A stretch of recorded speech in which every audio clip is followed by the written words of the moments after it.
The church bells were still ringing when Uncle Mark stepped in front of the heavy oak doors, his broad frame blocking my path like a bouncer at a club that didn't want my kind. "Turn around, Jordan," he said, loud enough for the arriving mourners to hear. "This is a house of God."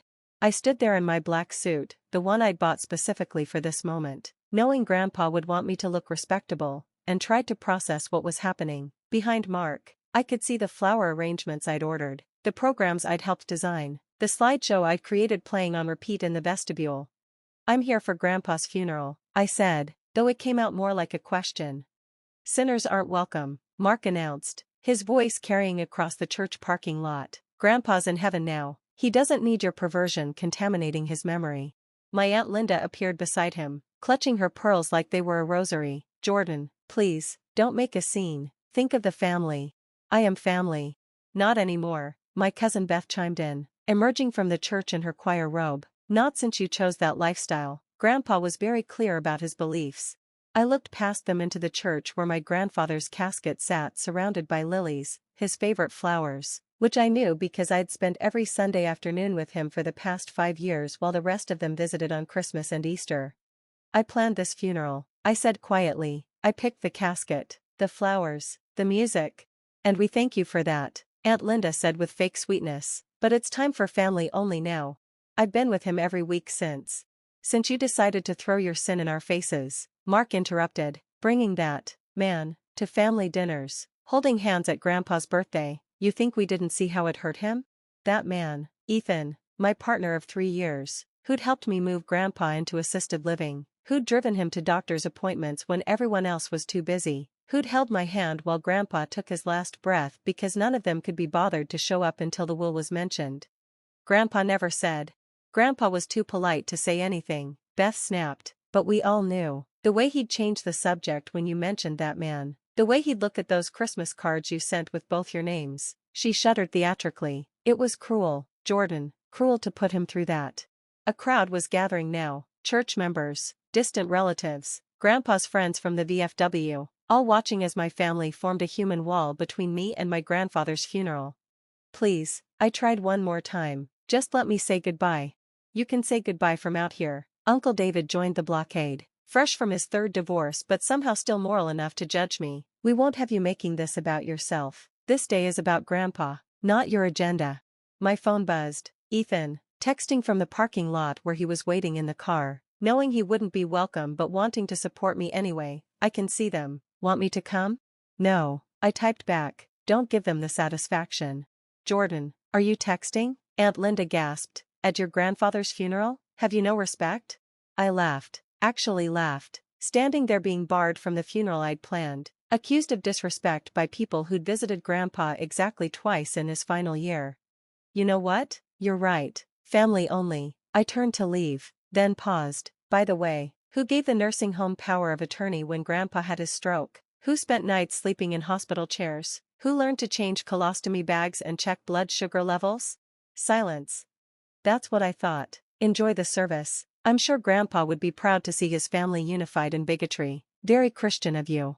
I made it to the car before the tears came. Ethan pulled me close, not saying anything, just holding me while I sobbed for the grandfather I'd lost and the family who'd thrown me away. The lawyer called during the service.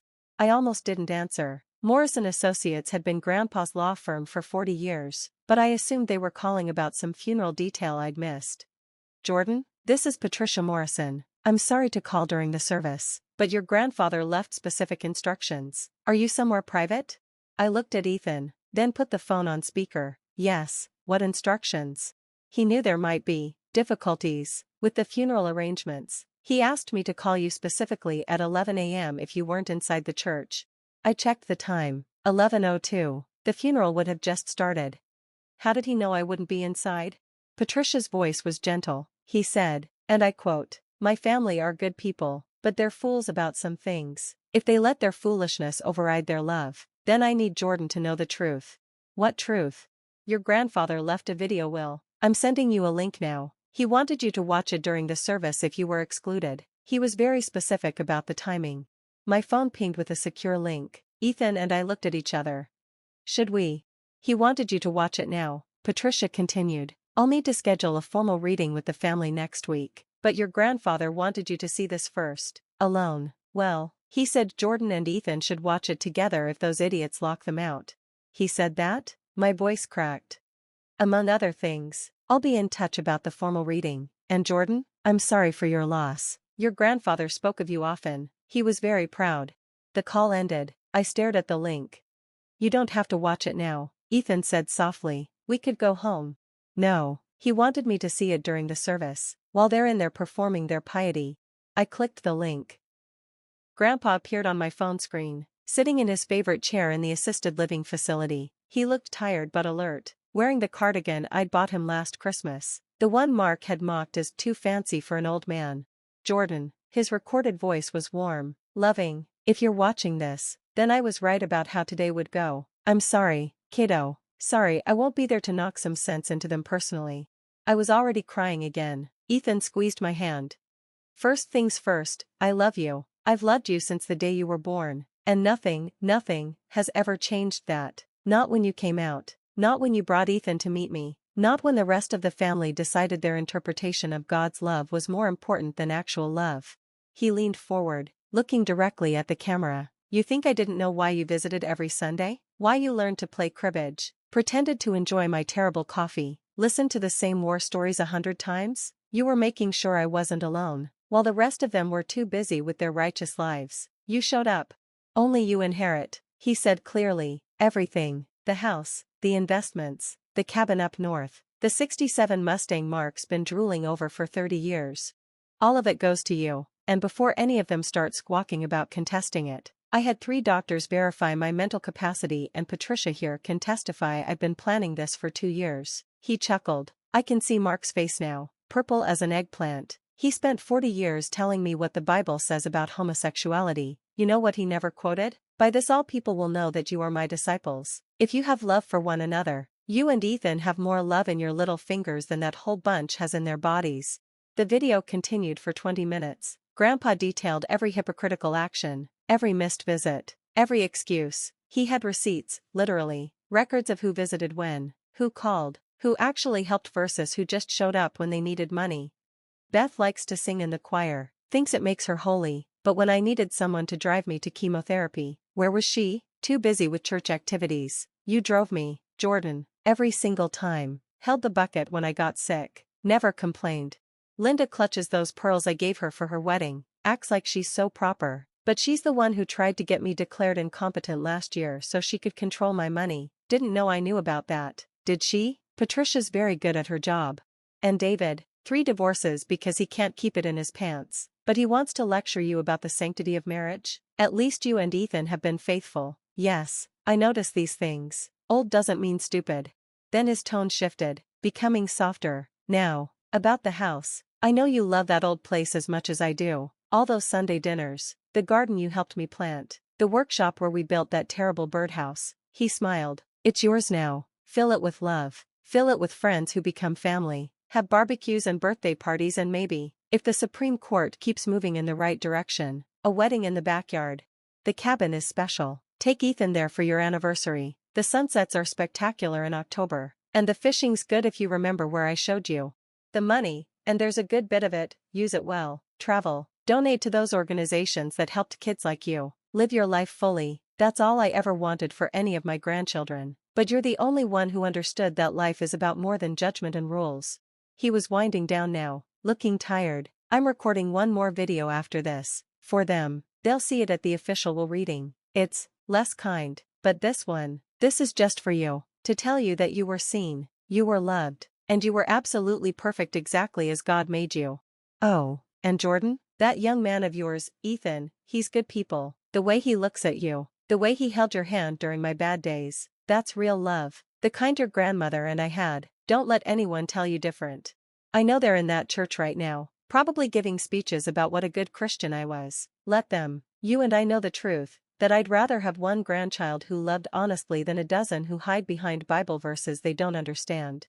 Be happy, kiddo. Be proud. Be yourself. And know that somewhere up here, I'm bragging to your grandma about our grandson the teacher and his partner the nurse who save lives and minds every day. I love you. The screen went dark. Ethan and I sat in the church parking lot. watching people file in for the service while I processed what had just happened. My phone was already buzzing with texts from Patricia about scheduling, asset lists, transfer documents. He knew, I kept saying. He knew they'd do this and he planned for it. He loved you, Ethan corrected. Really loved you, not the love the sinner, hate the sin bullshit, actual love. Through the church windows, I could see Uncle Mark at the podium, probably talking about Grandpa's strong moral values. The irony was suffocating. You want to go home? Ethan asked. Actually, I looked at the church, then at my phone with its life-changing video. Let's go to Grandpa's house, our house. I want to sit in his garden and tell him about this. We drove away as the church bells rang again, leaving my family to their hollow ceremony. They could have the funeral. I had everything else, the memories, the love, and apparently, the entire inheritance.